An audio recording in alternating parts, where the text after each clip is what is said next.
Finally, with the prayers of you guys, and finally this device has arrived into the offline stores. I actually end up getting one for the review. But actually getting one, as you will be seeing in my upcoming vlog, I actually picked up one of my friend's J7 Pro, which he has purchased like a week ago. This phone is like 1.5 weeks old. Cause literally, if you don't know how I make my reviews, it's just not like these are the specs. These are the Exynos processor. It has 3 GB of RAM. It has 64 GB of internal storage. Like everyone says that. Everyone just looks up specs on their laptop and just utters some shit on the camera. Like that's not a review. You might get offended because I could say some bad words about some phones. I can say sorry. It comes from my heart because I have used many of my devices. Personally, I own 7 phones. So yeah, as you can see, I have a J7 Pro in my hand. It's been used for 1.5 weeks and there are no pretty much scratches or anything on this beautiful unibody. But yeah, if you are going for unibody, like J7 Max has a metal body, J7 2016 has a metal body. I guess so. I have not used that phone, but still, unibody is not like a new thing in market. Something like a 21,000 rupees price bracket. If you are just going for the unibody, just add some rubber gaskets and make it waterproof. You already have like a series from Samsung. Just make it this one. Like I would just totally buy it if Samsung makes a J series phone or any kind of mid-ranger with unibody and waterproofing. And yeah, I just wanted to make clear this device is not owned by me. I have personally not used this device for 1.5 weeks. I have borrowed this device from one of my friends who is also a developer.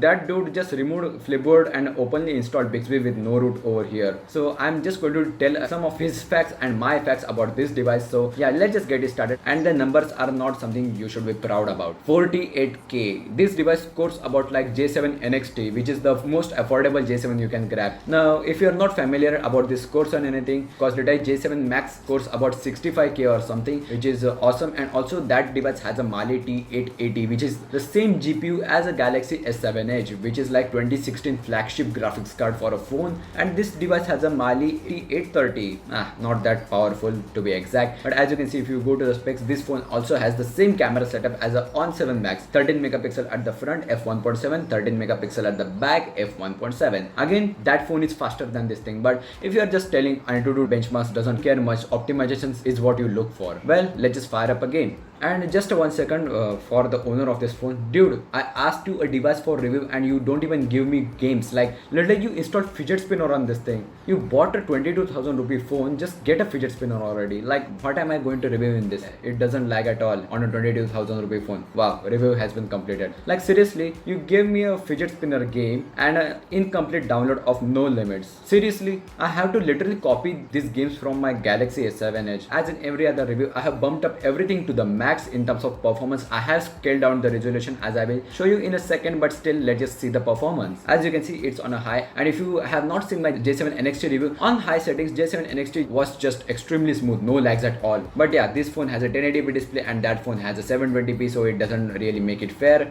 Okay, the game has been started, probably about 3 to 5 fps. The system UI is totally lagging now, so the CPU is totally at its max. There's nothing remaining into the background. I mean, we have 3 gigs of RAM. Look at that lag. I can't even play the game. There is just horrible lag. Even like 10,000 rupee phones can do it easily. Again, if you say that thing is not optimized at all, let's just try with Asphalt 8. Very popular game. There is a lot of lag over here, but obviously the game is extremely playable over here compared to the MTB downhill. But I mean, you can't make it through the camera as it's recording at like something 24 fps.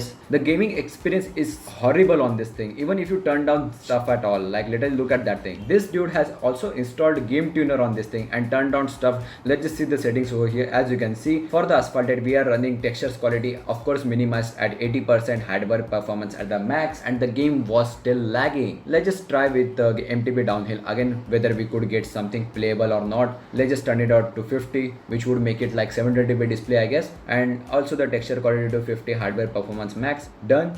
Oh wow, and now the game is totally playable. The FPS is good. As you can see, you suddenly see a huge bump in FPS and the game is now playable. I can easily play these levels. Also the system UI and everything is not lagging at all. As you can see, there is a bit of a lag, but still I can use everything. So the point over here that I'm trying to make is this hardware of this phone is actually made for 720p displays, not for 1080p high resolution PPI displays that Samsung has fitted. I mean, it looks cool. The bezels are extremely tight, but if you are not having a good time with it, what's purpose of installing a 1080p display or nothing. And we have like 1.4 gigs of RAM available, which would be just filled up in minutes. But you do get Samsung Pay. Now, I didn't speak out Samsung Pay in my J7 Max review because it was Samsung Pay Mini. Now, I don't really support the Samsung Pay Mini because it's just same as Paytm. So why don't I use Paytm at all? And just about yesterday, SBI Bank has supported Samsung Pay. So majority of Indians use SBI Bank as I guess, but many of me, such as I use Punjab National Bank, it's not supported at all. So I don't use Samsung Pay on my Galaxy S8. So let's just take a look at the camera. Camera UI is nothing different. It's not even the normal one from the Galaxy S8. Like look at that. It doesn't have the Galaxy S8 features at all.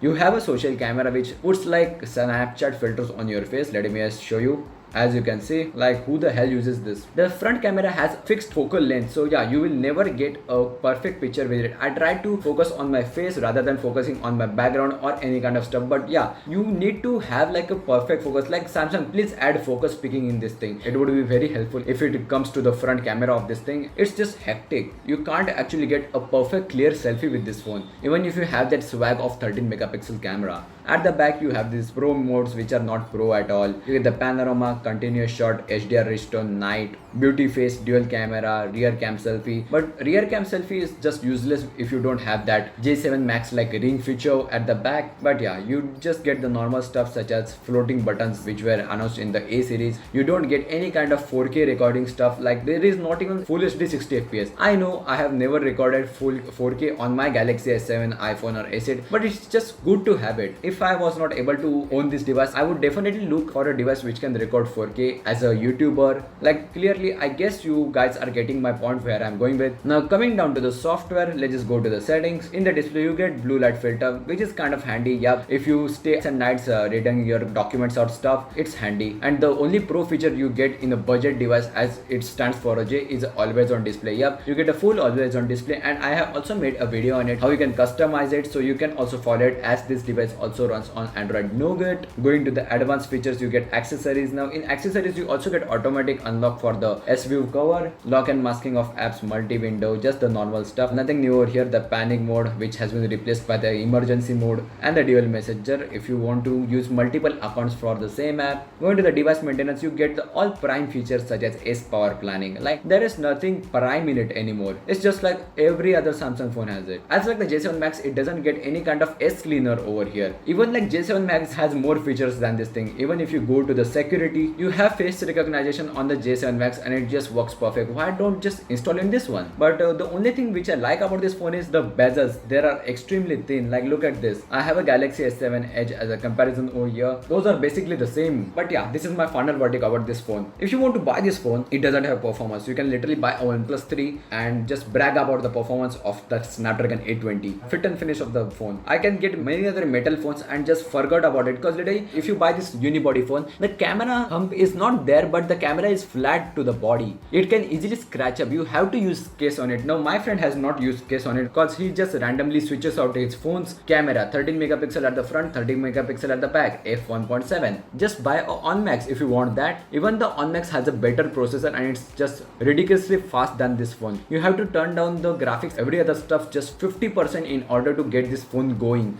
If you want a secondary phone for around 20,000 rupees which looks cool, go for this device. Always on display. If you care about it, it looks definitely beautiful, and if you apply some of the mods as I shown in my video, it really looks cool and amazing if you just keep your phone lying. Two of my phone have it, Galaxy S7 Edge and the Galaxy S8, and trust me, it looks dope. So yeah, these are the only pro features about this phone. There is nothing pro to it. Front flash, all the J7s have it. You can grab any kind of it. It doesn't even have a Type-C. It's not round. It's squared up. I don't like it. Like we are in late 2017. A series has it, C series has it. Let's just give this one a C port. Like this device drains battery easily. Just for this review, I charged up this phone to max 100 and already it's on 96%. So yeah, that's pretty much it guys. Thanks for watching. If you found this helpful, please drop a like and see you in the next one. Peace.